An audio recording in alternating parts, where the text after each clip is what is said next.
bienvenidos a mi casa. Están ustedes invitados. ¿Y desde cuándo sabes que tienes poderes? Pues fue el día del cometa. Estaba aquí y de pronto salí al balcón y lo vi pasar. Fue como algo instantáneo. Empezó todo a bullirme. Eran como rayos gamma que se introducían en mi cuerpo y se me dormían hasta los dedos gordos de los pies. De pronto empecé a notar de que podía mover las cosas con la mente.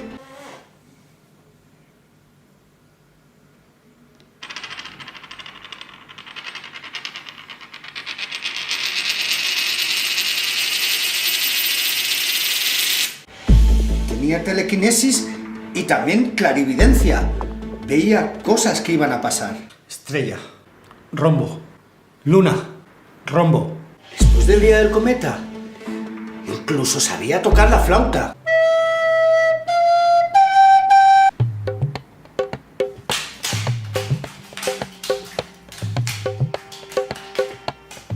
Controlo los elementos.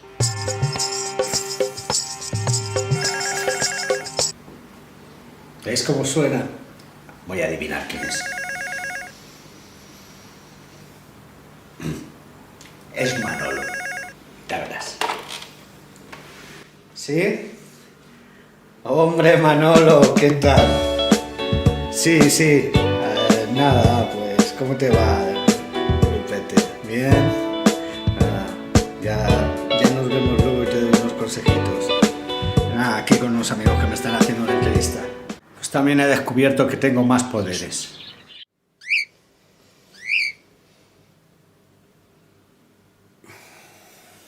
Ya está dormido. Mirad. Ni se inmuta.